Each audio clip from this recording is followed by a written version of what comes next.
Football with friends. It's fun as hell. My name is Alex Dunlap, and oh gosh, how pumped I am to be here today. I was just telling Blake before the show, I don't know how we're going to get to everything that we have to get to today. So very much that we need to talk about. Hello to everybody in the chat, man. So happy to see. Well, hold on. I'm getting people are complaining that I'm late. I thought I was right on time. Blake, I was in a good 2 to 3 minutes before 3:30 today.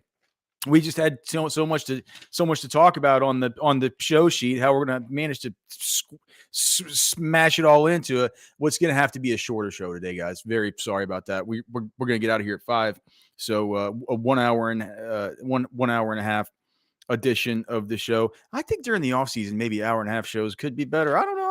I'm not saying. I'm just saying. We'll talk about it. We'll figure it out.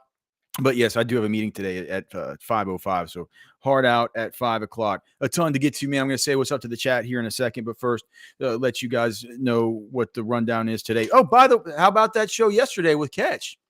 Went off without a hitch, man. The whole Kobe Black thing. We're gonna talk more about that thing because in Ketchum's Portal Combat yesterday on Orange Bloods, there was a note on there about a cornerback that entered the transfer portal, and I was thinking to myself, does Texas really need to go after a cornerback right now? So we'll talk about. It shouldn't be super high up on the priorities list right now, considering everything else, especially if this Jamari Caldwell stuff. We'll talk more about that. We talked about it earlier on the Modcast or the Prize Picks show. We talked about that earlier today. The situation with the defensive tackle out of U of H, Jamari Caldwell. I have my own thoughts on that I'd like to discuss.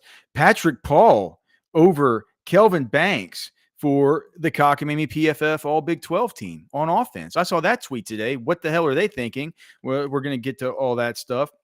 We had the schedule release, so we'll have a big segment about this. I went through and I gave the definitive rankings for each single game on the schedule this year, and these are the definitive rankings. They're the final rankings. They're how the games will be ranked. So we'll talk about that. Andrew Makuba is still visiting. That is still on. Matthew Golden coming in. We have Juice Wells coming in. A bunch of exciting visitors this week. We're going to talk about those guys, how they could possibly fit in. Maalik Murphy enters the portal. What is that? What are we going to make of all this? I know you guys have talked about it on other shows and stuff, but you haven't heard me talk about it. So we haven't talked about it together. That's the most important thing. So we're going to talk about that, and just what it means, man. If anything happens in these games, and is it even that big a deal? Do you really want Maalik Murphy more than you want Arch Manning in these games anyway? We'll talk about that. I'm not sure that you do. Well, I'm not sure that I do. Adam Gorney yesterday on the show with the reaction to Kobe Black. I had to ask him a little bit about Aaron Hampton. He says that he needs to be playing wide receiver. I went and watched him today. I have some thoughts about that. And then Daniel Cruz, Texas goes in home today with North Richland Hills interior offensive lineman. Kind of want to talk about my thoughts on that guy, what he's going to mean to this upcoming class. So ton of stuff that we need to get to today. Of course, the theme of the day, should kids still learn cursive? I was just thinking about it today. My daughter's having to do this with homework on cursive and stuff. And she's asking me, Dad, how do you write this? How do you make that an uppercase Q? I'm like, well, it looks like a stupid 2. I'm not even sure really anymore. I think instead of learning cursive, they just need to teach kids better handwriting in general. Some dudes my age with some really bad handwriting. Yeah. Well, Ricardo V is saying kids should learn how to write. Yes, I'm not, Ricardo, I'm not saying that kids shouldn't learn how to write. But, I mean, does anybody really write in cursive anymore? I don't know. Maybe they do. I don't know. It's I feel like they're going to kind of grow up and do stuff mainly on computers and everything like that. C. Shearman with a great take here. Cursive is cockamamie. Kids need to learn math. That's kind of the way that I feel bad saying it, man. Like when my daughter brings home her grades on her math scores and she gives me 90s and 100s and stuff, I'm like, yeah, great job. She brings home 100 on her social studies or on her spelling. I'm just like, oh, good. I mean, you should be that's what you should be getting, right? But yeah, certainly, I definitely agree with Shearman, man. The math is what you need to know. Look, I think I think with the cursive, and look, we're gonna talk. We don't need to talk about it much. We have a ton of stuff to get to, right? But the one thing that when I was thinking about it, and Cody Ferris is saying, who even writes anything anymore? I get it. Like I look at my show sheet for the day.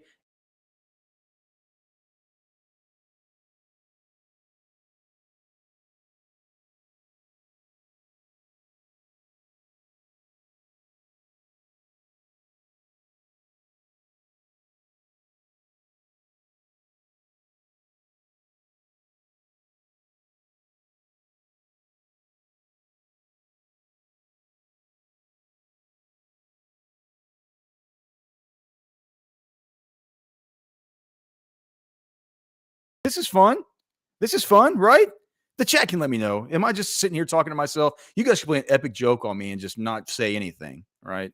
And then I would, yeah, I would definitely know. We got Blake back.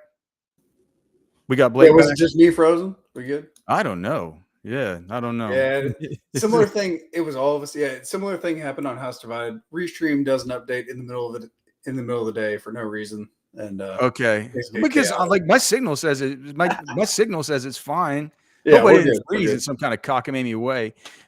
Anyway, yeah. So restream. Do we need to do we need to hop back in and restart a show or something? We're good. We're good. Yeah. C. Sherman said the social studies lobbyist cut you.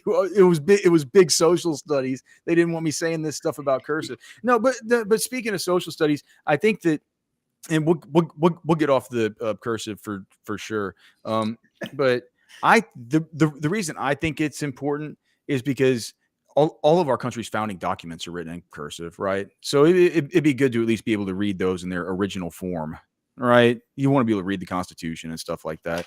I don't think kids need to be practicing that. I think there's much more important things to be being learned in class than learning how to write cursive. But I'd like to hear your thoughts. It feels like there's a lot of cursive though, man. My daughter's asking a lot of questions about it.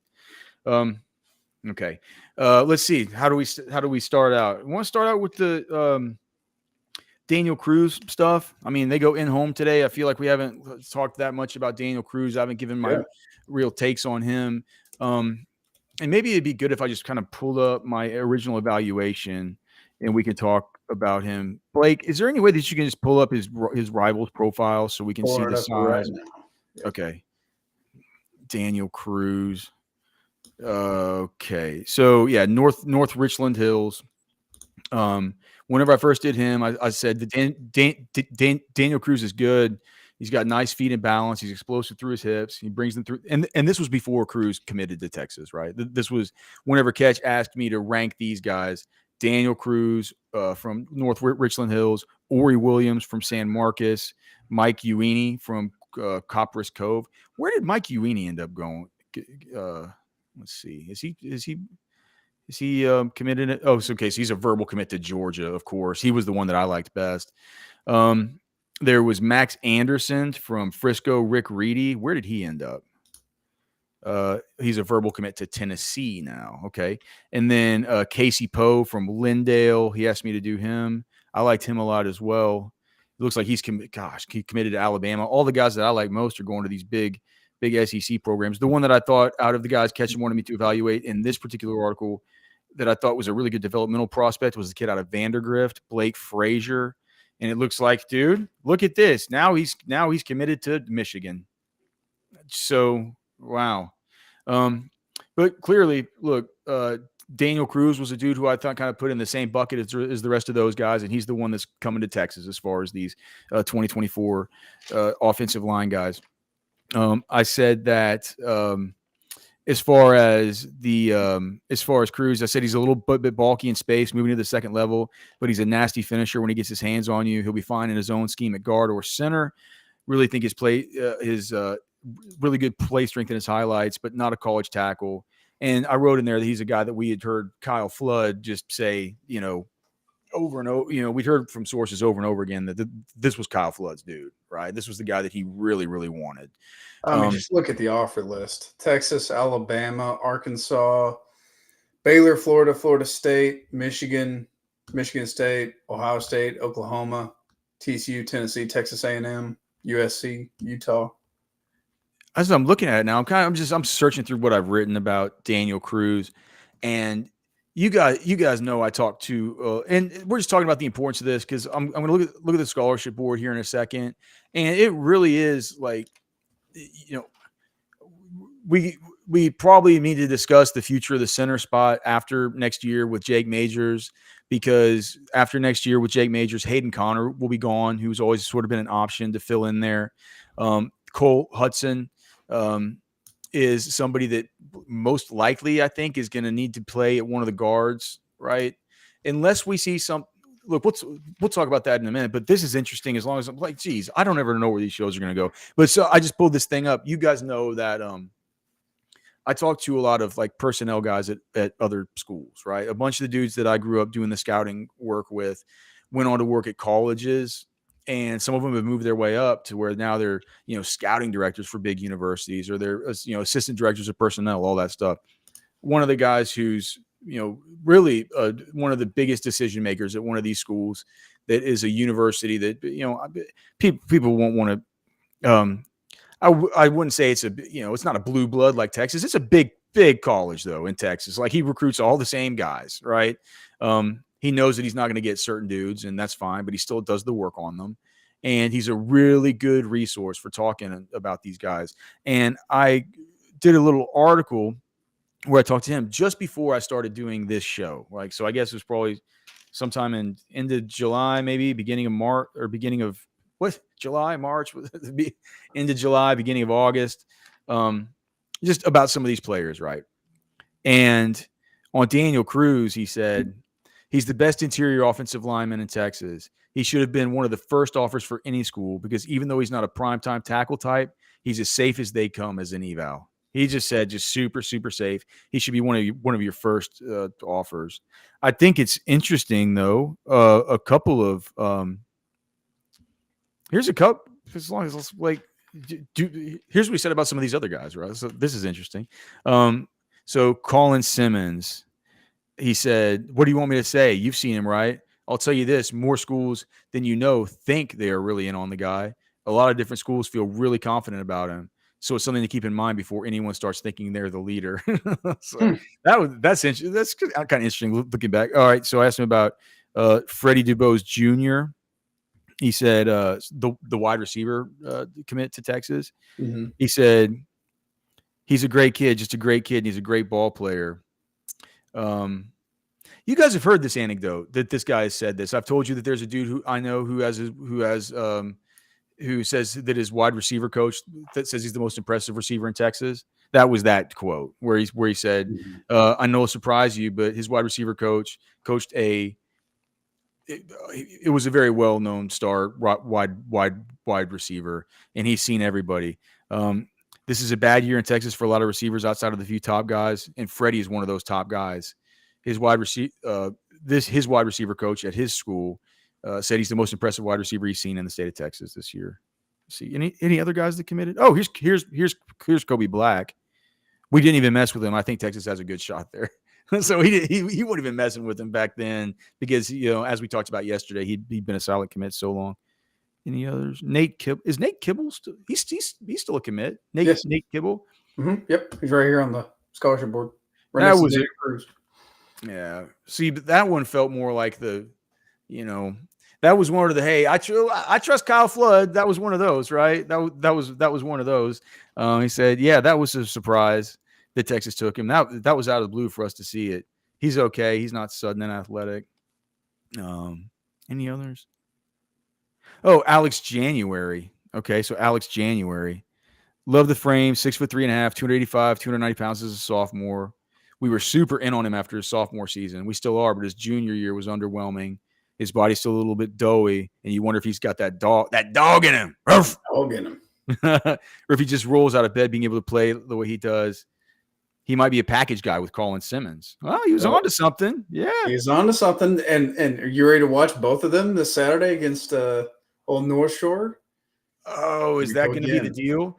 Oh, so Westlake was going to have to play Duncanville? Mm-hmm. Yep. Gosh, that hurts bad to hear, man. Oh, man. Oh, for sure. And And he really and here's one line. I don't know how we even got onto this. Oh, because I was looking up Daniel Cruz, right? I just kind of because I'm gonna get back. Trust me, I'm gonna get back to it, man. We take circuitous routes sometimes around here. On Xena Yamuzulo, he said, "Do you remember Preston Smith and Zadarius Smith when they were coming out of college, and we saw them at the Senior Bowl, and we said they had everything, but just wish they were a little more explosive." Well, it turned out they developed that way in the NFL, but I kind of see Xena in the same as a high schooler going into college. Great defensive end frame that you want, great leader, great kid. Can you get a little more explosiveness out of him? Can he play in space in the SEC to the field? Because if he can't, do you really trust him to set the edge on the boundary? He's a developmental guy for me who I like. I just don't have any idea how the development is going to go or how his body will grow. He'd be an amazing player. He could be an amazing player. He could also be a disappointment. So kind of just some interesting kind of thoughts there from another evaluator about these guys. But getting back, someone in the chat asked about Juice Wells, and I was just what about the Juice Wells kid? Is he leaning Texas? Talking about the South Carolina wide receiver transfer. I mean, we're going to find out. I mean, he's going to be like I think in town to visit this weekend. Yeah, but I don't know. It's a weird one. He's supposed to also visit Ole Miss. Is that right? And then there's some South Carolina. Yeah, Cody says Ole Miss. There's some South Carolina fans holding out hope that he returns too. Like that's been a scuttlebutt. So we'll see what happens. Dude, I watched the South Carolina kid Xavier Legette yesterday and today. Me and Cody Have you watched him much? I know a little bit about him, but I haven't watched much. Guy's an athletic freak in nature, man. He kind of reminds me of DK Metcalf. Maybe we can talk about Legette and these guys a little bit later. Just like I've done a bunch of work on the guy today. I'm sure that'll be super popular. So we're going to talk about why this stuff. I have a point with this whole Daniel Cruz thing, right? But first, I got to say what's up to the chat here, and also remind everybody to please like the show, subscribe to the channel, man. We certainly appreciate having you guys here, and like we say always, like we hate to ask and we hate to beg, but we do get our pay docked if we don't get enough likes, and that's just a Jeff Ketchum thing. It's just the way we had to pay Ketch back at the end of last month. He showed up at our house like the tax collector in Robin Hood cartoon, right? Comes around with a little cup and takes quarters out of my son's piggy bank and stuff. All right, Gringo Horn 65. So good to see you, brother. Blake Winfrey, of course. Oh, Blake Winfrey, of course. It is indeed fun as hell. Too much going on. Text guy says too much going on between the Sugar Bowl, NCAA, or the NSD, and the portal. Wild and fun as hell. And Blake, I think that we have a volleyball tonight. Big volleyball action. Yeah. Some kind of semifinals, finals, something. What's that going to be on? LHN? I think it's a semifinal. No, I bet this is like the semifinal of the national championship. I bet it's on one of the ESPN networks. Now, do you think Texas gets a bunch of kills? Yeah, I think so. A bunch of aces or something? Yeah. What are they going for? So points, kills, aces? All of the above. All of the above sound great. Okay. Yeah. Somebody tell us what stats these ladies are going to be looking to rack up tonight, man. For us that really just don't know anything about volleyball. Mostly they're looking. Are they favored to win? I doubt there's a line on PFF. I was about to say I haven't seen a line.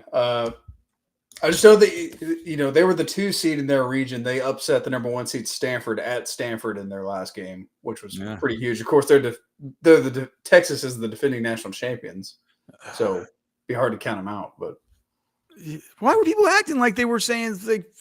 Why were people acting like saying like all these other teams were such like Goliaths they were going up against if Texas is defending champs, dude? That's crazy. Okay. Let's see. Tackles and goals for sure. Sandman, so good to see you, brother. Rodolfo, my dude. Blake Winfrey asking how to catch his prize picks with Liverpool turnout. I think all of them. I think every single one failed, and he said that, so. And I do. It stinks because I packaged a bunch of picks for tonight. We'll put in some Thursday night football prize picks. At the end of the maybe around like 4:40 or something like that, we'll get those in. But I packaged a bunch of them with the with that whichever one he said that 1.5 shots. That guy, right?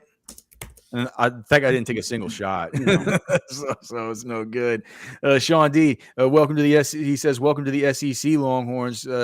Yeah, well, dude, I mean, Texas is pumped to be in the SEC, Sean D, man. And yeah, dude, I did the rankings of the SEC games next year. I'll tell you, man. I'll tell you what, that Georgia game is going to be we're going to talk about it, but man, it's going to be talk about fun as hell, dude. It's going to be great. Jareth Mulholland, for sure, brother. Good to see you. Jay Ward, Tyler Finley says the like button has been smashed. Boom. Fantastic. If Alex is late today, he has to buy the chat dinner. Jay Ward, come on, Jay Ward, go a little bit easy, man. A little bit easy on me here. Jay Hacker, great to see you. Alan McCada says Doc is pay. You guys, man, it's too rough. Jesse Ruiz, so good to see you, my brother. Oh, my buddy Harish is here, of course. It's not Jesse Ruiz, it's Jesus Ruiz, of course. Of course, I speak the Espanol. My guy JD. C. Shearman, who we talked to a little bit earlier, man. So happy to see you guys, dude. So pumped, man. Ricardo V, Cody Farish. He says, who writes anything anymore? I completely agree. I'm getting to the part here where everybody saw me freeze up, I suppose. So I guess they're letting me know I froze up. And then, man, just a bunch of you guys, dude. So pumped to have everybody here.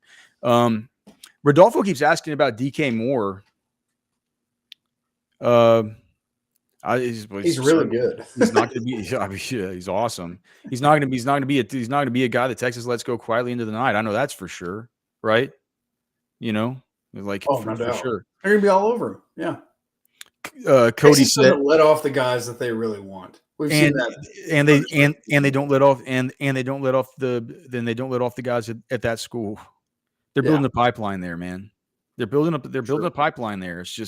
It just is what it is. But yeah, DK Moore dude, he is something else. I mean, Texas is already offering 2026 Duncanville kids. Do you remember whenever they offered the kid that's a sophomore right now, he backs up Simmons? So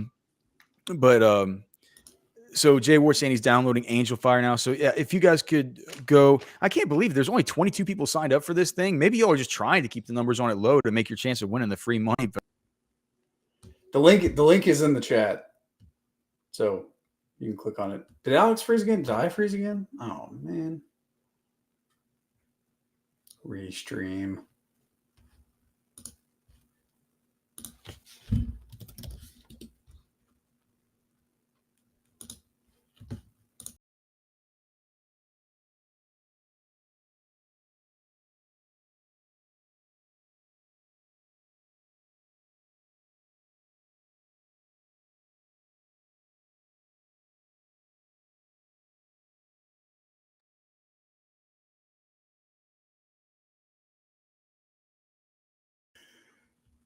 Oh my gosh.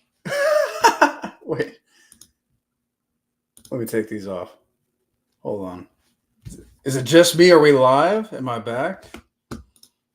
Alex can get back in here. There he is. Dude, my connection is my connection is solid. It's like it is. I haven't seen it go down. I haven't seen anything. Software. I tested before every show, dude. I'm like 50 up. No, it's not you. It's the software. It happened on House Divided too. Okay. I rejoined and we were still frozen on the screen. No. Okay, I don't know. I think it has to do with the software, guys. Man, I'm sorry about that. But anyway, if you go to they had two Blakes on the screen. Yeah. The go download the Angel Fire Games app. Okay, just go in the App Store, download Angel Fire Games app, and that's how you can use this link to get in there. Okay. Mm-hmm. If you just do it without downloading the app, I'm not sure it'll take you. You have to download the app first. So it's called Angel Fire Games. Go download the app there. Click that link that Blake has put on the top of the chat. And we'll also put it down underneath the chat in the comments for people that come and watch it after the show's over after the show's not live anymore. It's free. Yeah. You can win. Yeah, it's totally free. $500 to get every game right. Yeah, it's $100 to first place in our little contest. This isn't open to the public. This is only for our listeners and viewers.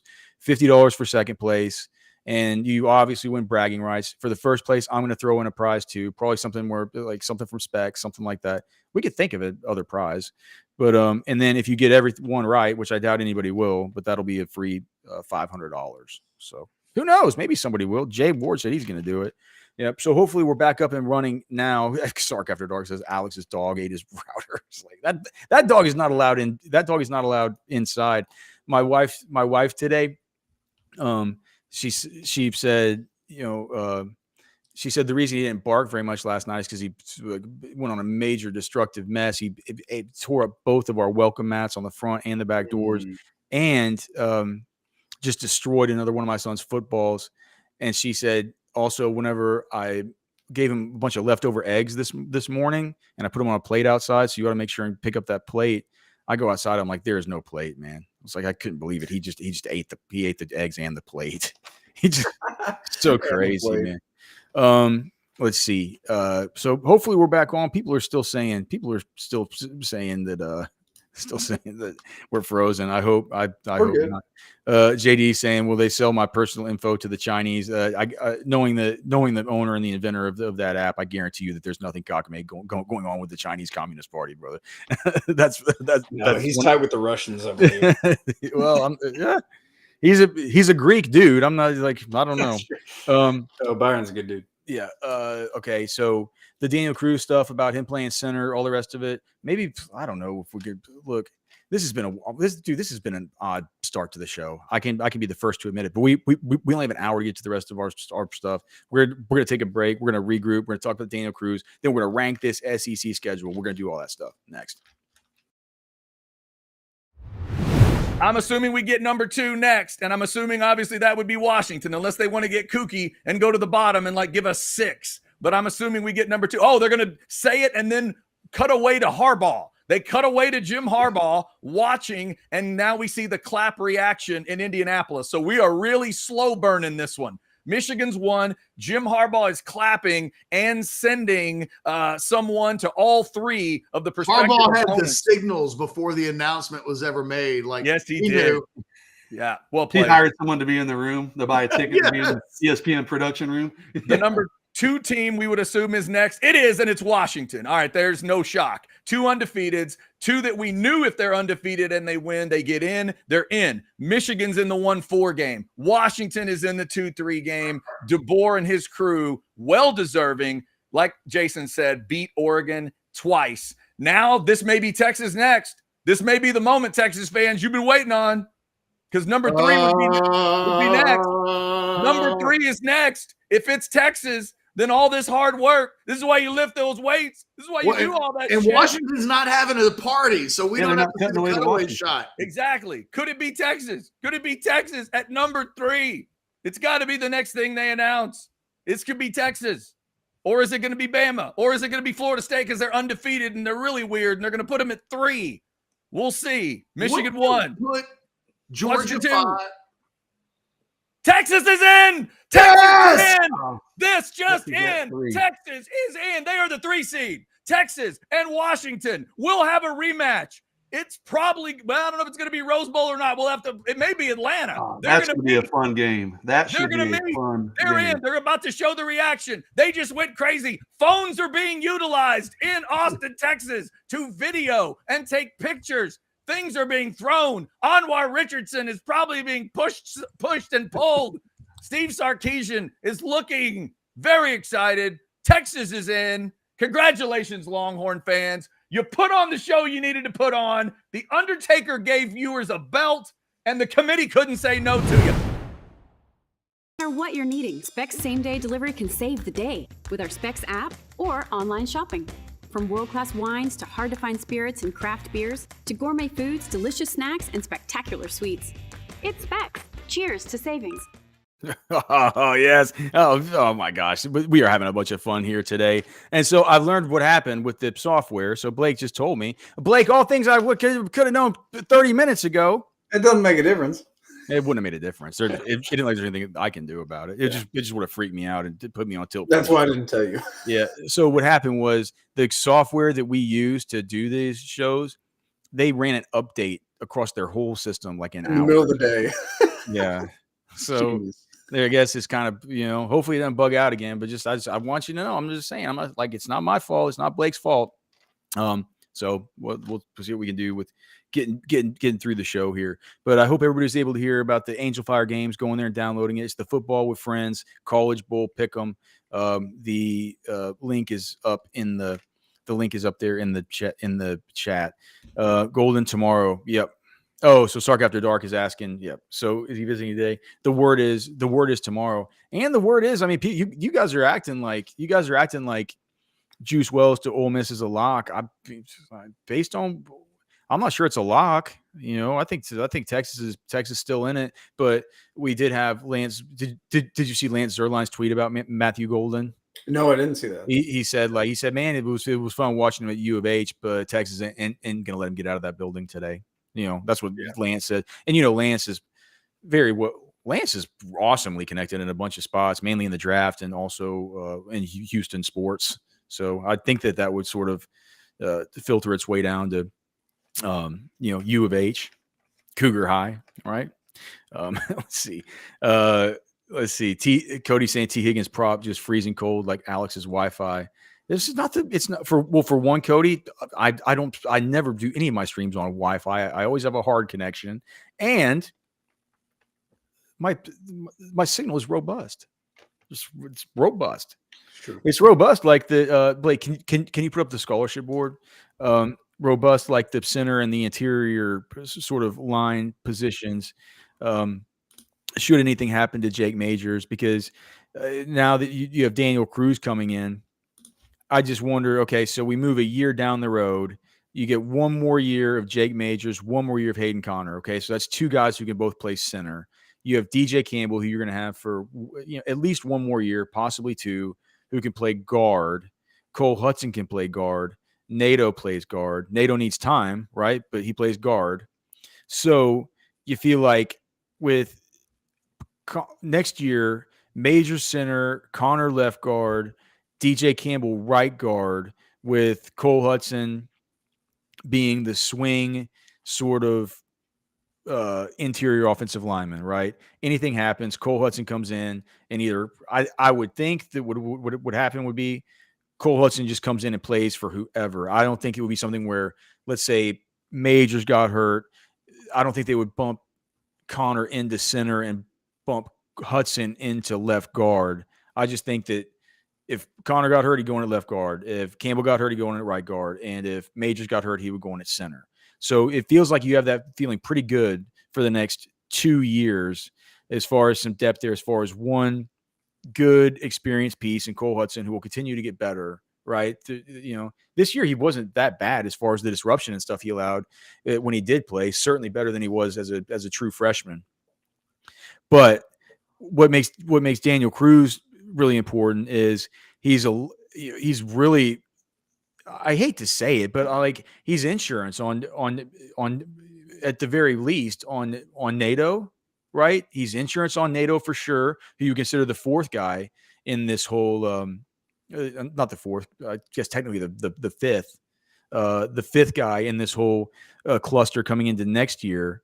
But that's the thing where the reason I wanted to go through this exercise is just to say that Daniel Cruz is a good enough player, and it feels like a player that the staff has enough confidence in coming in, and a guy who, it wasn't just that one personnel guy who told me that Cruz is a dude that everybody's after, right? Like it wasn't just him telling me it was an easy eval. It was a bunch of people who have all said this. And when this many people have seen him live, and he's had a lot of exposure because of camps and things like this, it makes me think that Cruz might come in and maybe push Neto to where the year after, when Connor and Majors are gone, if DJ Campbell is still there, you're gonna have Cole Hudson, you're gonna have DJ Campbell, and then Nato and Cruz are gonna be sort of like right now, fighting to be who's gonna be the third guy and who's gonna be this year's Cole Hudson. That's the way that I see it playing out. And if that's the case, you're talking about a dude who, I mean, we're gonna blink, and that dude's gonna be very important to the depth chart. So, make sure to get the in-home today. I haven't heard anything about how he's going to be wavering or anything like that, but it just feels like a guy that we haven't talked much about. I saw they're doing the in-home today. I'm like, man, that's an important in-home. Like that's an important player to the future, because what he represents as far as depth along the interior offensive line. So Matthew Golden, is he today? I thought Golden. I don't know if we've nailed down an exact time when he's coming in, but yes, it's supposed to be between now and the weekend, I believe, which the weekend is coming up. Maybe I know Makuba's I'm getting mixed up. Andrew Makuba's tomorrow. Yes. Maybe Golden was today. I know that Juice Wells wasn't supposed to be until this weekend. Then they said I can tell you what Catch wrote at noon, which was Golden will be taking his official visit this weekend to Texas. I believe the visit starts today, but the source didn't mention a specific start time. Okay. So he could be in today. But things look very good. Things are looking good on Golden. He's going to come. I mean, it's like I think we all kind of see where this thing's going for sure. Okay. Gosh. Okay. So Maalik Murphy, let's just talk about it. So first of all, everybody has their take. I'm sure you can put your Maalik Murphy take in the chat, whatever. And to Maalik Murphy, I say best of luck to him. I don't know where he's going to end up. Did Catch talk anything about that on their show, chat, or anything? They we talked about it, but I don't think there's. He's going to move back west somewhere. He's going to go to Could he go to Oregon State or something where they like DJ just left, or do they have?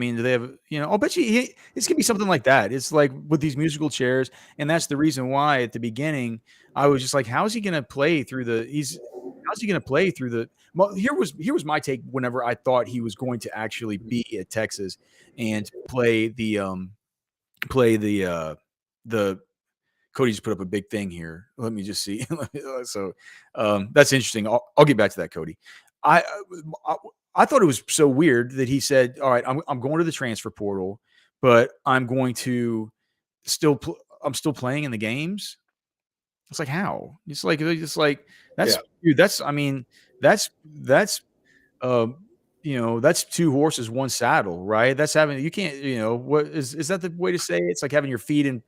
1 foot in this and 1 feet in 2 buckets. It's I don't know. I can't think of the old person. This is how I've been thinking about it, Alex. I've been expecting this, and I'm also not concerned. Some people are freaked out that Maalik Murphy won't be the backup for the playoff. Are you like that confident in Maalik Murphy over Arch Manning's abilities? Like, well, here was my take when I thought he was going to stay. You can't play him anyway. You can't play him for 2 reasons. One. He's got 1 foot out the door. It's weird. It's a weird dynamic. You got to be thinking about you got to be thinking about what it is that you're on to next, right? But the other thing is, man, I know Maalik Murphy got Texas 2 wins, and that's great, and it's like it's good for Texas' resume and all the rest of it. Man, there were some plays that Maalik it wasn't like he had a great completion percentage in those games. I believe he has many interceptions as he did touchdowns. There was never anything that could ever happen whenever the pocket was going to break down and he was going to be able to do anything to extend plays with his legs, which is something that you definitely need whenever there's a situation that comes up that it's a fast-paced kind of different quarterback look, and you can't let the defense just say like, all right, well, he's already going to be one-dimensional as it is. You can't have that happen. So I was going to have the unpopular opinion that even if Maalik Murphy were to stay on, if he was going to be transferring, for one, you can't play him just because of that. His head's not going to be in it. But for 2, even if he would have stayed, my opinion, if somebody would have asked me if anything were to happen to Quinn, or if he has a wardrobe malfunction where he has to come out and get his face mask, screwed in, or something, right? Put in Arch. And I don't think that we said that we had this conversation like 3 or 4 weeks ago, Alex, and we were like, are you more confident than like Arch and Murphy over Arch as the backup? And I was like, I like Arch in those games. I thought he was more poised in the pocket. I like that he can use his legs. Like, yep. It's just, it is what it is. And this is not some sour grapes. We've known that Maalik Murphy's going to transfer forever. It's never been sour grapes. It just hasn't. He's not. You got 2 guys who obviously aren't complete quarterbacks. I mean, put in the guy that can do a little bit more with his legs, and maybe just maybe. I think it's kind of the devil you know versus the devil you don't. I feel like Maalik Murphy's the devil I know with his proclivity to put the ball in some really insanely bad spots. I'm not sure that that's something that a lot of other quarterbacks. I think that trait might be a little bit unique to him and something that he needs to personally work out. I'm not sure that that's part of any kind of system, or I'm not sure that's part of where Sark's telling him to put his eyes. It's like, in the Kansas State game, mainly the first pick in the Kansas State game. It's like the first pick in the BYU game, right? They were both. So did he have one versus BYU and two versus K-State? Once the Sarkisian script ran out in those games, Murphy looked great when that script was running, but when he had to think for himself and go through the reads, and it didn't play out very well. Sark After Dark is saying that Pete Thamel has said that Georgia, South Carolina, USC, Syracuse, Baylor, Oregon State, and Duke have indicated interest in Texas QB Maalik. Oregon State, like you said, might be getting back west. USC, I mean, I certainly like that. You think he's willing to sit another year and be the third Texas quarterback to transfer to Utah in the last few years? Well, because they got Cam Rising and JQJ. Yeah, dude. Yeah, man. I think Blake Winfrey's right. Dude, don't tell me that his name really is Archibald. Is his name really Archibald? It probably is. I bet it's a family name that goes back a long ways. Feels like a guy named Archibald should be like powdering his face and putting on a wig with the little. I believe they're all named Archibald. Yeah. Archie's Archibald. Yeah. Okay, fair enough. Okay, so that's my Maalik. I figured you guys would want to hear from me about Maalik Murphy. That's my take. It's like best of luck to him. I think he's awesome. He's an awesome guy. Archibald Charles Manning. He'll be the dude that we remember that. And think about this. It's like his legacy at Texas isn't so bad. He didn't play well, but dude, he got Texas through two key games in the middle of a season that they were making a college football playoff run. He's also a lovable guy. Like a lovable guy. He should never have to pay for his own beer in Austin, Texas ever again. Right. But it's not sour grapes to say I would have said Art should come in for Quinn should anything happen anyway. And I've been saying that before 3 or 4 weeks ago, before the season was over. So if no Jamari Caldwell, that's his last name, right? Jamari Caldwell, the U of H defensive tackle. If no him, then what, right? Because what Cody said earlier, I mean, it makes sense, right? What Cody said earlier, he listed out a very optimistic looking defensive group for Texas if you look into 2025. But there's a lot of projection there, I think, with DeAndre Robinson and Sidier Mitchell. And I've talked about this at length about how Texas has, they're gonna have to understand that the defense and what it is that really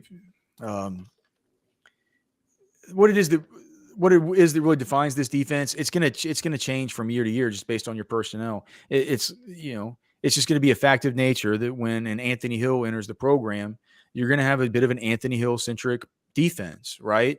Because right off the bat, you've seen what he's capable of doing. You've seen he's got to be a centerpiece. You're gonna have to plan things to put him in the spots to where he's disrupting, where he's the one who is the kind of your gold star player, right? The one that things are built around, the guy who's the defense is built to put him in the spots to where you give him a chance to win, right? Because more often than not, he's going to. And we talked about how's that going to look whenever Colin Simmons comes in. How's that going to look? Mm-hmm. Could it be a defense where all of a sudden Texas has a hellacious pass rush and maybe they're a little bit weaker up the middle, right? All this stuff. So what I'm saying is I don't want myself to.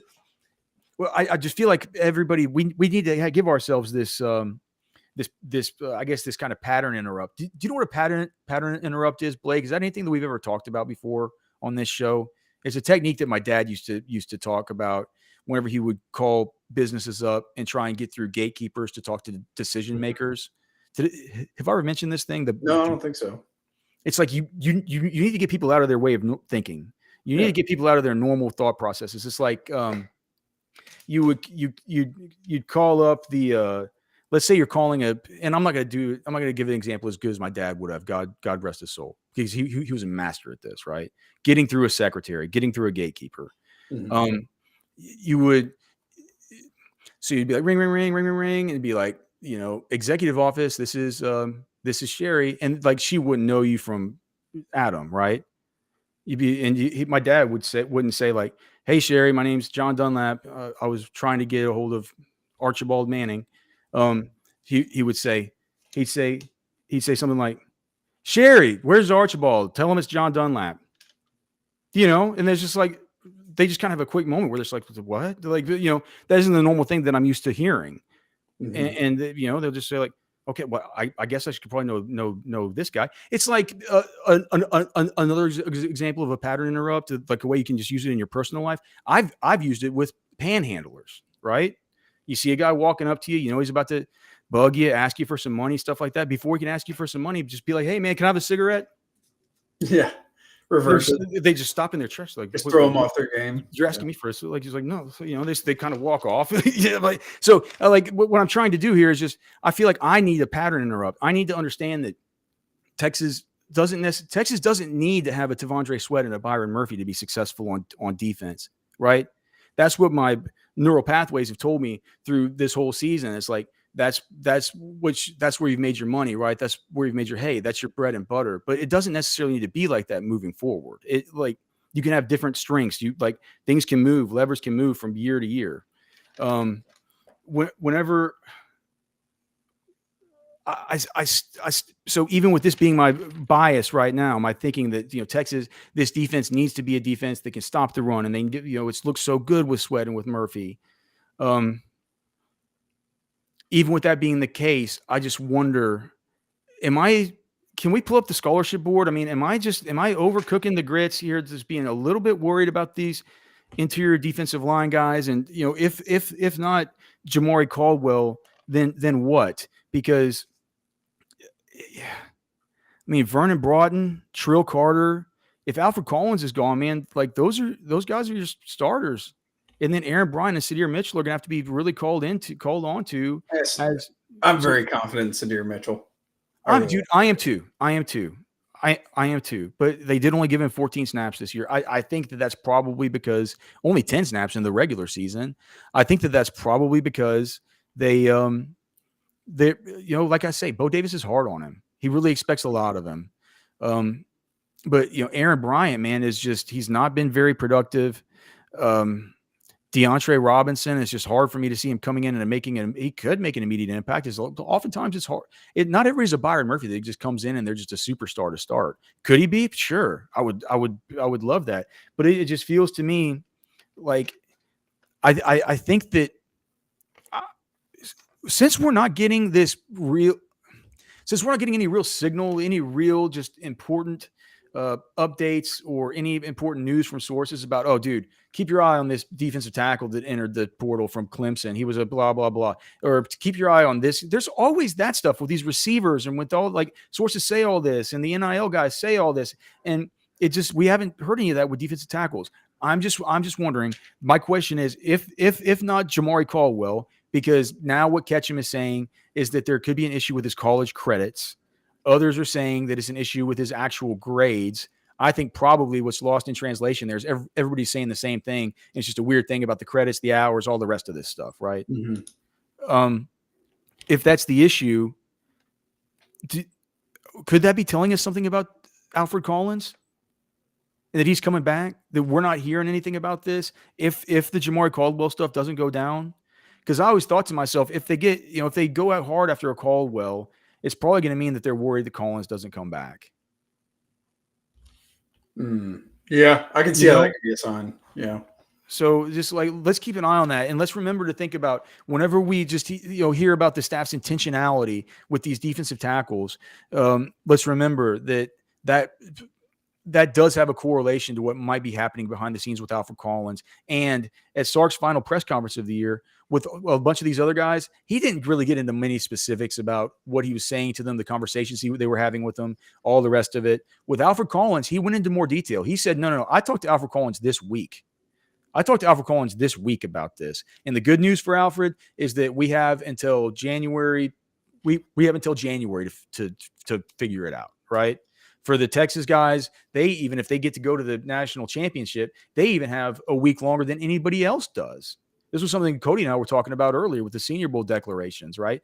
They're going to have to wait until not just that first underclassmen declaration period, but if there's any guys like Alfred Collins and stuff from that second one, if Texas is lucky enough to make it to the second one, they're going to have to wait till after the national championship to get these all-star game rosters filled out, because there's a lot of guys that are still on the brink, right? Sark said we're going to have those conversations. Andy said, I think he's a lot like T'Vondre Sweat. And that, if T'Vondre was thinking about leaving last year, he came back this year. He made a great decision. Look at we're going to have that conversation with Alfred. I think it's an intriguing conversation to have. And is Alfred Collins going to be as good as T'Vondre Sweat? We've prosecuted this case a million times. Probably not.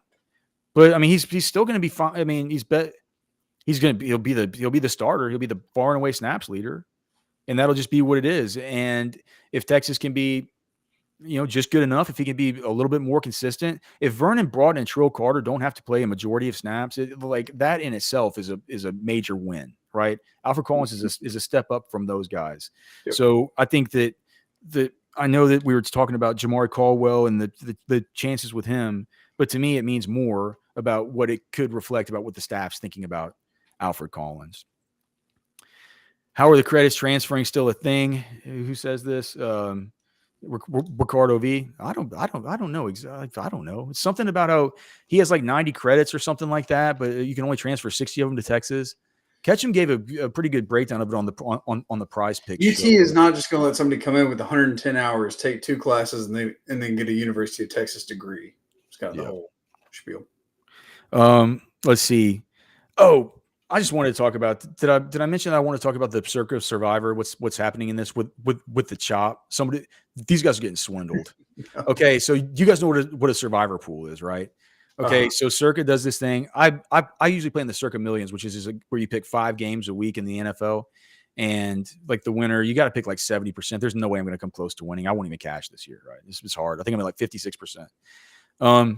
But the Survivor game is where you just pick one team every week, and you got to pick a team that wins, right?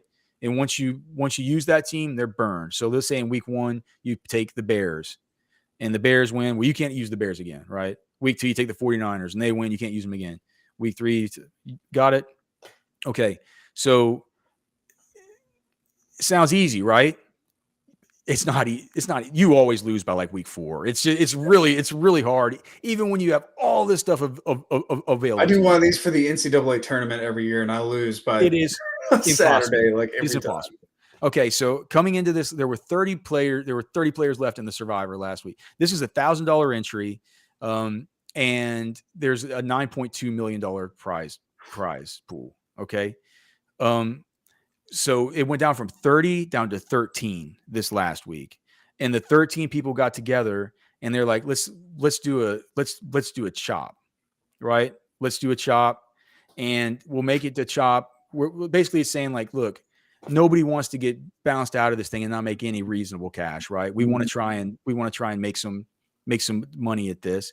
So what they proposed was something that I thought made perfect sense, and I was like, anybody would do this, right? Anyone. It was $500K to everybody just to get paid out right now, right? So 13 of them left. That's $6.5K or 6.5 mil, right? And then the winner, the final Survivor winner, gets that extra 2.7. So you end up playing for 2.7 mil. Mm-hmm. You still have your huevos hanging out. Big. You still got a major, almost a $3 million sweat, right? And they have one guy that won't do it. No, they have one dude who's like, nope, I ain't. Because he's still got like the Cowboys, the 49ers, the Eagles. Dude, they say that his picks aren't even any good that are left. And so he just wants to swindle everybody. Well, no, I just wonder. It's like, how could that be? Is it somebody? Here's the only way I can see it happening, and we don't have to stay on this long. I just find it fascinating. It's just like game theory, and it's about gambling. It's about football. I think. For one, it could just be somebody that's like super rich. It's like, no, I don't care. I want to be the Survivor champion. It's like, I don't need the money. They're like, whatever. So it could be somebody like that. Or the other thing I was thinking was, could it be something where because sometimes you could be buying to these things with like 5 of your friends, 8 of your friends, something like that. And you each pay $125, and you all get together, and you have a big text chain every week, and you all decide on stuff and whatever. if you get the 500K, then you kind of split that thing up. You're looking at what 50, 55K each. You're telling me you bought it for like $200 and you bought it make for 120 grand. I mean, I still would. I'm saying I don't understand how anybody could be crazy enough not to take a chop, just to bring home $500,000, and you're still playing for 2.7 mil. It's just it's crazy, man. It's all over. All over betting Twitter, and it's gotten into these kind of conversations, these conversations about like shopping and the ethics of it and all the whether it's poker, poker tournaments, these kind of tournaments, but super wild. All right. We got to rank the SEC schedule or the Texas 2024 schedule. I don't think that I think that my rankings are fine. We're also going to have some Thursday night prize picks. Blake, we're going to get to all of it. It's going to be, jam-packed show. We're going to get to it next. Casey says in the super chat, was hoping for a Texas-Bama rematch given the history of what happened in 2009. Yes, I'm getting ahead of myself, but man, I want that revenge bad. Casey, yeah. I'm telling you, like, that's what I think you're getting. I think the national championship is going to be Texas versus Alabama. And I'm saying Texas is opened at 4.5-point favorites. Dude, that's a little surprising. I mean, in the Michigan 2.5-point favorites over Alabama. That's the early line already. So. Here's your $1 million question from Steven for $9.99. Texas secondary versus Washington passing game. Is Texas up to the task? Hashtag Longhorns. Yeah. It's the worst possible matchup, I think, from a football standpoint that Texas could have been given, because Michigan, J.J. McCarthy's a good player, but their passing game isn't what Washington is. And we know Texas's kryptonite is a really good quarterback. They've seen 3 of them this year, and all 3 of them have had at least some really, at the very least, some modest. What would we call what Milroe did in Tuscaloosa? Was that modest success, or even something a little bit beyond that? You're talking about just in that game? Yeah. Oh, yeah. Because he ended up throwing for like 270 or something like that. Had Alabama in the lead, and then Texas storms into the fourth quarter. But I thought Milroe played well. And then Dylan Gabriel and Will Howard in their games obviously played really well. Longhorns win 2 of those games. They lose 1. I mean, look, it's going to be a battle, guys. Texas and Washington. There's no reason to like bullshit you. I think Texas should win the game, but I fully expect it to be a fourth quarter exciting affair.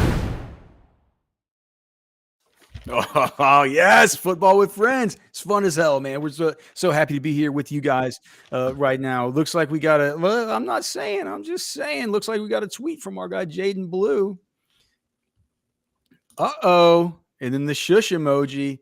Now, I don't know the emojis too well these days. The no hat, the bet, all these things like this. But no hat. Uh-oh means with a shush emoji. And I do know that Jaden Blue, he's just not saying. I'm just saying he was high school teammates with Matthew Golden, who's on campus right now. I'm just saying, Blake, you might have to be making some scores. Like, who knows?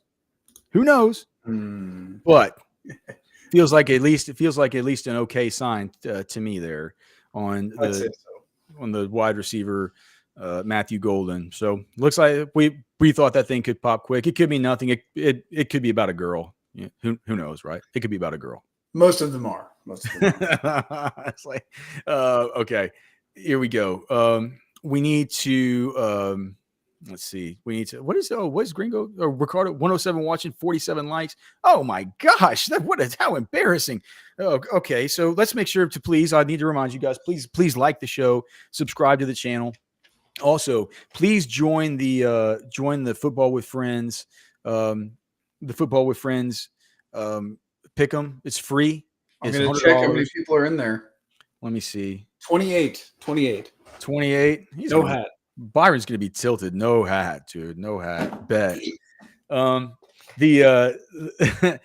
Yeah, we need to get like he won't give us any more free contests like this unless we get more players. So you guys get in there. What you got to do is go to the App Store, wherever you have your apps. Download Angel Fire Games, and then follow the link that's here. Blake's going to put a comment underneath, and it's also in the live chat, and it's super easy. You swipe the way of the team. Somebody emailed me that we're having trouble doing it, but it really is really easy. So if you're watching this, download the app and then click the link. Yeah, you have to download the app first, and it'll take you right there. It'll work. Okay. Here we go. The definitive rankings of the 2024 schedule. I have them for you. So here's the first one. The first one here's the worst. But let's go from worst to best. Do we have it pulled up? Okay. So the very worst game of the 2024 schedule will occur on September 21st at home versus UL Monroe. I believe that's the Warhawks, right? That is indeed the Warhawks. They're a terrible football team. And to me, when I look at this thing, Blake, I look at September 21st, and you get these first 4 games.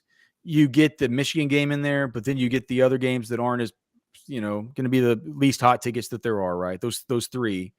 And by the time you get to September 21st, look, by the time we get to spring and certainly by summer, we would crawl naked over broken glass to watch 5 minutes of peewee football, right? It's like we don't like we need football badly by then. So you'd be thinking, I'll watch Texas play anybody, all this.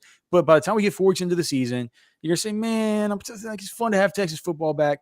But dude, I'm ready for the SEC next week. I'm kind of looking ahead to SEC next week, the opener next week. That's the worst game, right? People are gonna kind of be ready for SEC ball by then. Okay.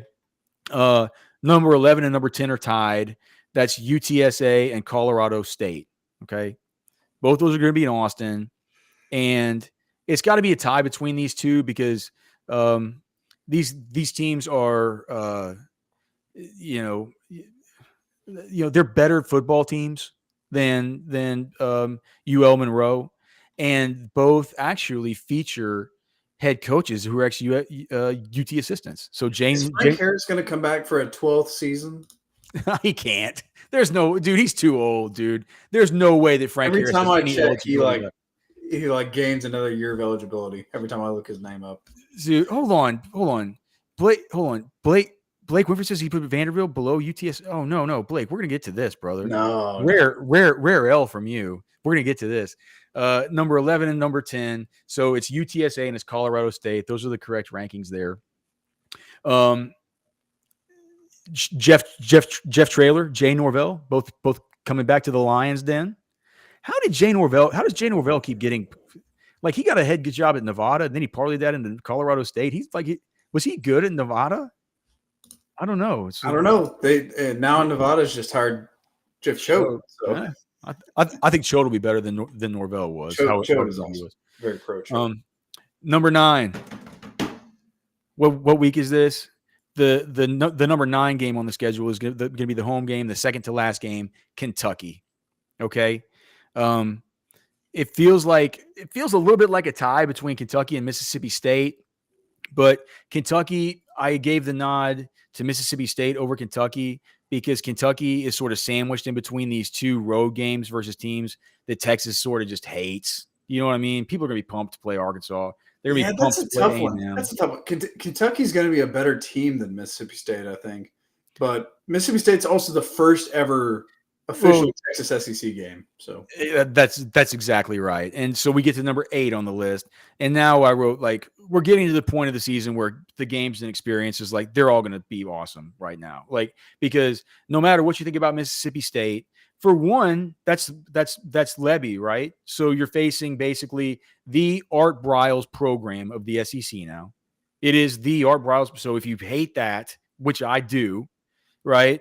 You hate everything that goes into that kind of program, even down to some of his cockamamie football stuff. Art Briles is a genius, man. But I didn't like the way someone, like, I didn't, that's a whole different. We can have conversations.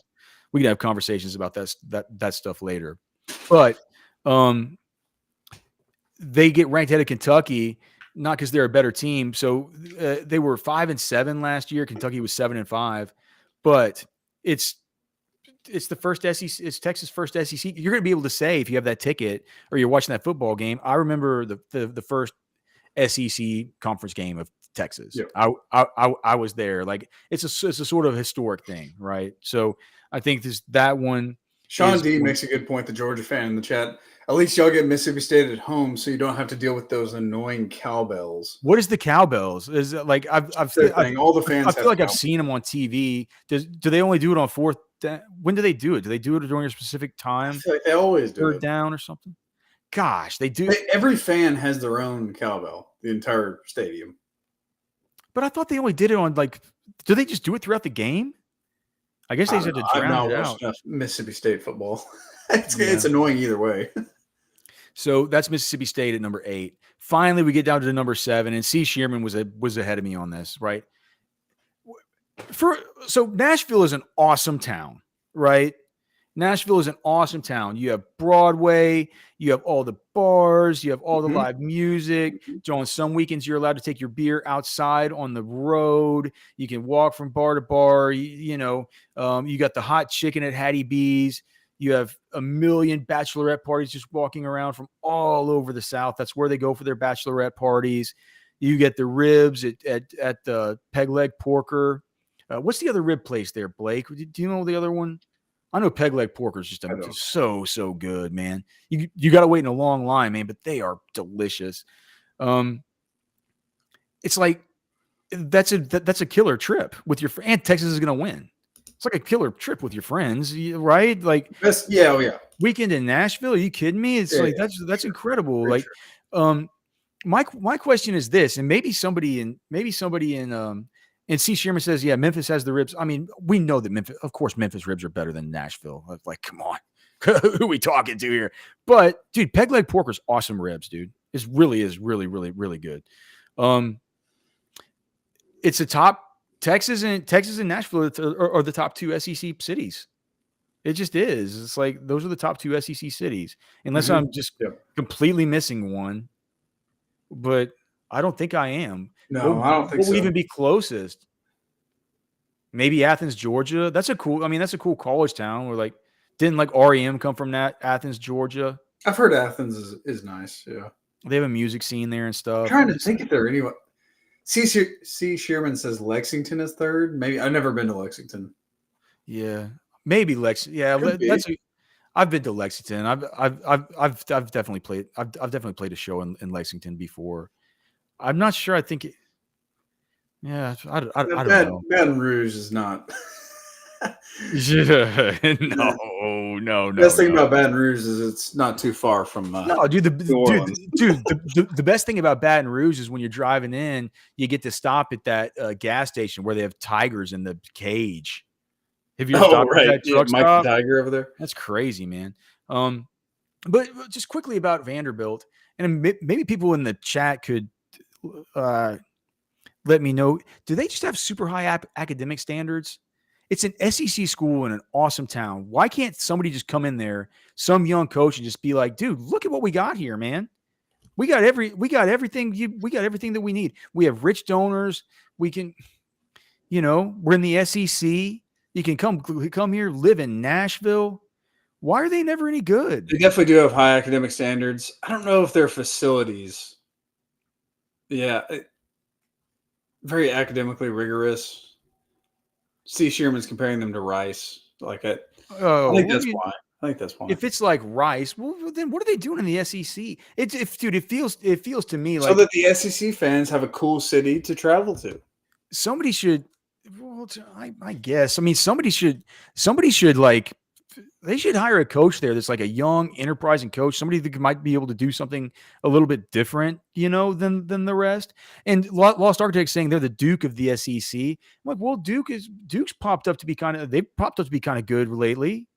Just get the right coach. Like Vanderbilt never does anything. Vanderbilt has to play the SEC though. That's kind of the problem. If they were in the ACC. It might be different, But Blake, let me just ask you this: if you were an athlete and you were getting offers from a bunch of different schools, would you not want to just take maybe I'm crazy. I care about where I live and stuff. I would certainly want to take a visit to Vanderbilt. They play in the SEC, and you get to live in Nashville. Oh, I'm in, Alex. I don't know. You don't have to convince me. All right. So anyway, that is number 7. Number 6 is Arkansas. That game's in Fayetteville.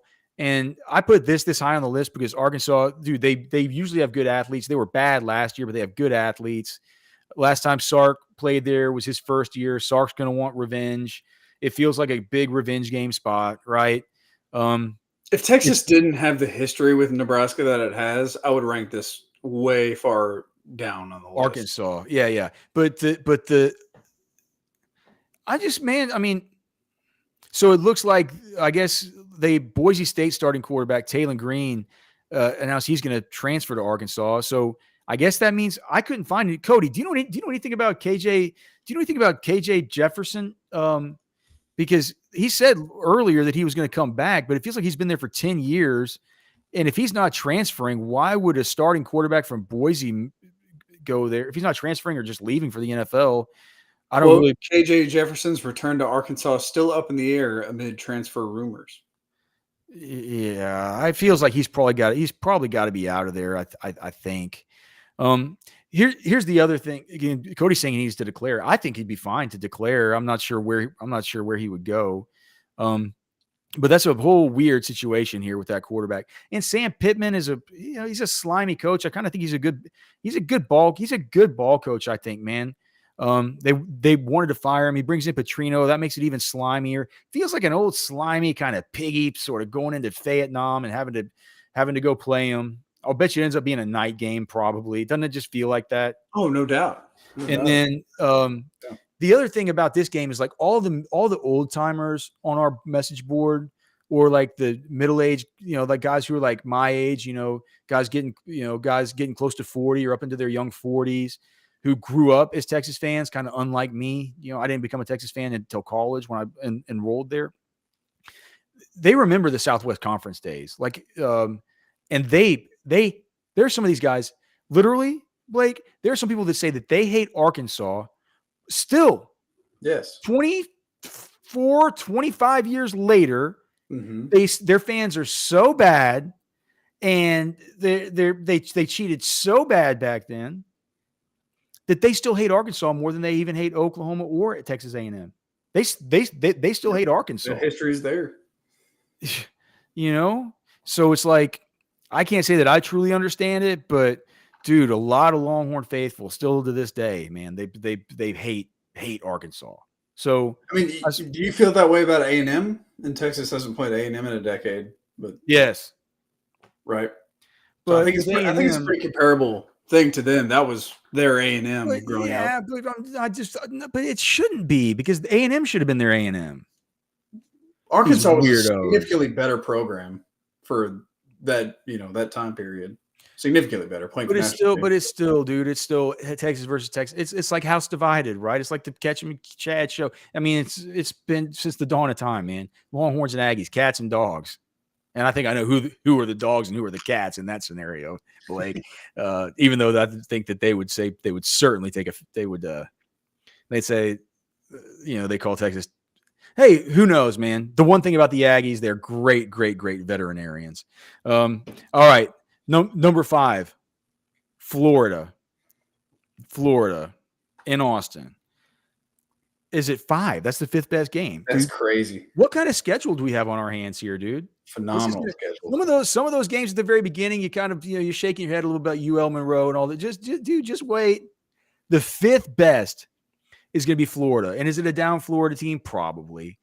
But dude, Gators fans, I've known Gators fans. Whenever I was in college, I dated a girl who was doing her PhD work at Texas, who was an undergrad at Florida. They are crazy about the Gators, dude. They're just like Texas fans. Like they're crazy about them. Crazy. They travel. They're cocky. I'm just excited to see those two uniforms. They're going to. they're gonna show up in droves, and they're gonna overtake bars, and they're gonna do their gator chomps, and it's gonna be maniacal in the streets, and it's gonna be all over campus, and it's just gonna, dude, it's gonna be wild. It's gonna feel like an SEC football game, you know. It's gonna feel like an SEC football game, and it's just, you know, I mean, what an experience. Number 4 is, of course, Texas A&M at College Station. Right. Crazy that game is number 4. Well, this is true. I mean, it makes sense. No, I'm just saying from the prism of like just the schedules that Texas has played over the last 10 years versus this one. Like, if this wasn't in College Station, I think it'd be higher on the list. I think if it was the first time Texas was playing the Aggies and was back and all, but you got to go to College Station, right? And I was just thinking about it. What, like, you have it's just this super old rivalry. Everyone hates each other. The hate's going to be 100% revived at the time of this. You're going to walk into Kyle Field and you're going to see the weird fake soldiers and the milkmen and the male cheerleaders and the stuff where they kind of grab each other by their you-know-whats and, do the horse laugh and swing side to side and do this stuff where they have to, kiss these poor girls at the beginning of the game. I just, you know what I'm saying? It's like, I wrote that it's like an intense rivalry, man, just mixed with a fever dream. You look around and say, where the hell am I? Like, what are these people? Who are they? What is this? These are the oddest. Did I just step into the Twilight Zone? And it's really an invigorating feeling to go to one of these games, right? A lot of hate, a lot of just, it's like, but it's like you really, sometimes it feels like an out of body experience. It's like Fear and Loathing in Las Vegas. You just, you don't know what's going on, right? Everything's, it's just totally whack, man. Aggies are weird, dude. They're just really weird, really hateful folks, man. And you get them all together like this. You have them doing their weird traditions and stuff. It's an exciting, kind of exhilarating thing. It's also really weird. I'm not sure how fun it is. It feels like a bad trip, right? And that's just kind of what it is. I think if it were in Austin, where you didn't have to deal with all the weird fake army stuff, it'd be a lot more fun. The weird dead dog cemeteries. It's all just it's a fever dream, Blake. The number 3 game, but the reason it's up so high is because it is. I mean, it's the rekindling of that rivalry, and one that can't be explained to anybody. Somebody tunes into this stream and hears me talk about the dead dog cemeteries and the fake soldiers, and they're just like, "What?" They don't get it. It's just number 3, of course, Michigan and Ann Arbor. And depending on how the season, well, dude, it doesn't matter how the season plays out. At this point, both these teams will be undefeated, right? College game day is going to be there. Big noon Mondays or big noon Saturday is going to be there. There'll be 2 top 5 teams. It'll be one of the premier matchups of the whole first half of the college football season. What do you think that the cheapest ticket to even get in that game is going to be, Blake? It usually depends on the stadium. This is the big house. This is the big house. 110,000 seats, I imagine. So to get in, standing room, yeah, 350, 400 probably. I said maybe 500. Yeah, that's probably what they'll be going for. It's gonna be the hottest ticket there is, dude. It really is. Especially if, hey man, cross your fingers. Especially if it could be some kind of national championship rematch, like, just a big deal there. Number 2 is Georgia and in Austin, right? Isn't it? This is a tough one between 2 and 1. It genuinely is. Yeah. Okay. Well, look, Georgia's going to be the first one where Texas has a true blue blood, crazy, maniacal, ridiculous fan base that just pours into Austin. And they're going to be the Georgia number 1 fans are going to be pumped. Georgia fans are going to be so pumped, dude. And listen, let me tell you this about Georgia fans. Let me tell you this about them. I know them. Even members of the media that cover the team, they are cocky. Oh God, are they cocky? They walk around like they are just, like no one's on their level. They're going to come in. They're going to try and take everything over. It's going to be the first time that we see this in Austin. What is a fan base where Texas, where they take over and take over the city. The closest thing that I can even think would be whenever Texas A&M used to play Texas in Austin, and they go up to the Capitol and they would do midnight yell up at the Capitol, right? That's the closest thing that I can imagine to anything like this happening. They're gonna come, dude.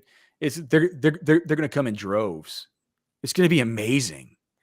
They could find a hotel to stay in. They'll find some Airbnbs. Oh God, it's an F1 weekend. Yeah, it's the F1 weekend. Woo!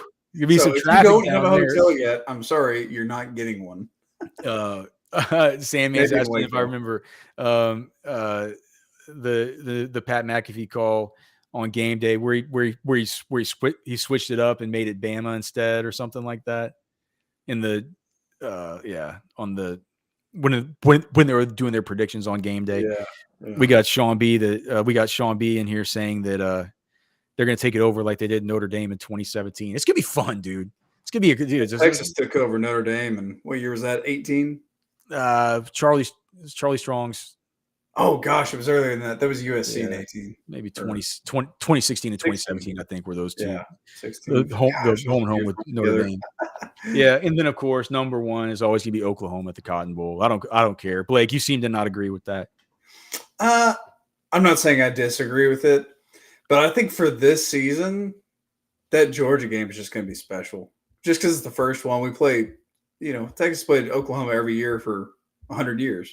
And that's why phenomenal. But that's why as a one-off, how special this Georgia game is. But that's why it was that's why it was number one. Yeah, it can be number one or number two for the same reason. It's just how you view it. But Georgia, the Georgia game. You made this list. You would have put Georgia at one. I probably would have put Georgia at one. Yes. Well, you'd have been just because it's unique. This is the first time. This is going to be an in-conference game in Austin against probably the number one team in the country. Are they going to be number one? I think so. Well, they'll be up there. If not, yeah, I think you might want to put the teams in this. They made the CFP into those first. Well, we're talking about regular season. You never know. And by then, who knows what kind of run that they could have, what run they could have been on, or what else? We got demons and goblins now in Prize Picks. Have you seen this, Blake?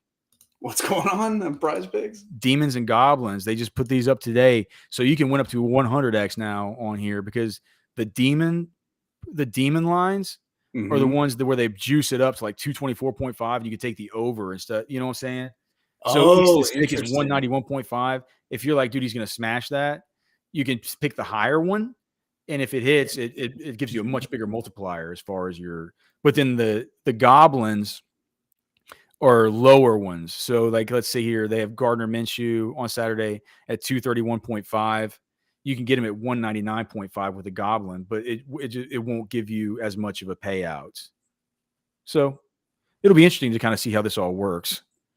As far as tonight's game, let's just go ahead and let me go to roster watch, and I'll go to the premium download section and just look at what the line is here. I believe the total was 34.5 last time I looked. It's up to 35 now. This could be another one, Blake, where I just say take the over, like in that Pats game the other night, right? We have the Raiders here as 3-point favorites at home at Allegiant. 45% of the tickets are on the Raiders, 82% of the money. So everybody thinks that the Raiders here are going to beat Easton Stick and the Keenan Allen-less Chargers. Where did Easton Stick go to college? Where Easton Stick? It was. It had to be like in North Dakota State or something, right? Yeah, let me look. It was. I believe it actually. I think he was. He was between. Yeah, he was. He was exactly right. I think he was between Carson Wentz and Trey Lance. Hold on. Let me make sure that's right. Easton Stick. That was just a complete guess. I don't know. I think he's right. Yeah, he went to Creighton, and he went to North Dakota State, and then Creighton Prep. Yeah, and I believe he was the dude between Wentz and Trey Lance. Oh, okay, yeah. It had to be an FCS team because I could not remember his name at all. he can run now. That's a good reminder to me, Blake. He's going to rush for more than 20.5 yards. That's a good. I'm glad you brought this up. So we're gonna take the more on Easton Sticks running because he will run. That's good. Like I'm glad. What about these demon lines? I'm not taking any demon stuff on Eckler. Dude. No, not on Eckler. It feels like he's done, right? Yeah. He's just played so bad, and now what do you have to play for? I want to look at the receiving yards for Josh Palmer. See if I can if you take the less on the demon lines, you don't get very good return. You can't take a less. You can only. You can only take the more, and they have the goblin. Okay, yeah, I understand. The goblin, you can only take the more. Oh. So I think Josh Palmer, man, I'm just not sure.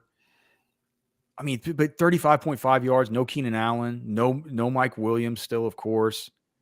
You know, their tight ends have been banged up. Gerald Everett's been banged up. Donald Parham Jr. has been banged up. Doesn't it feel like Josh Palmer making his return is going to go for 35.5 yards?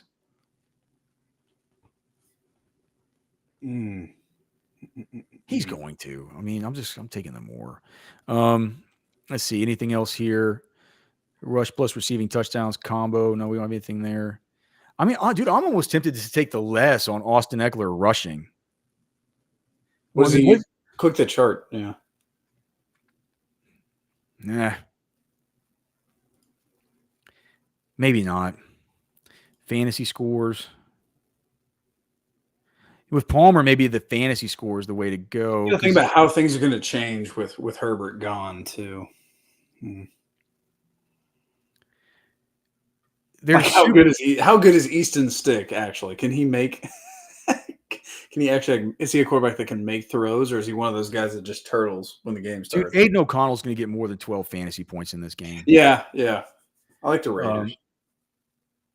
It's the number one match. It's like a number 4 matchup for opposing receivers.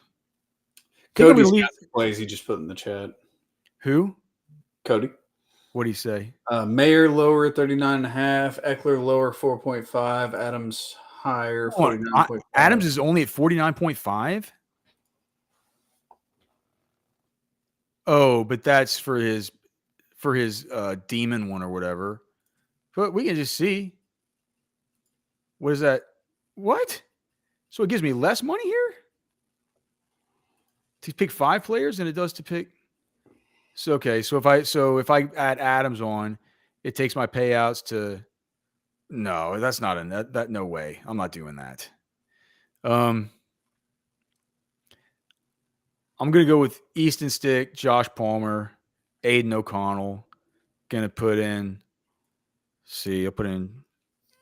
What do you think? $30 to make 150. There you go. Why not? Right? We're just here having some fun. What is Quentin Johnston's?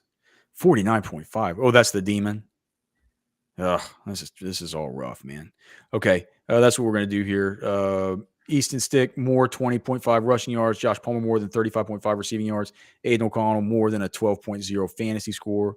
$150 free coming my way right now.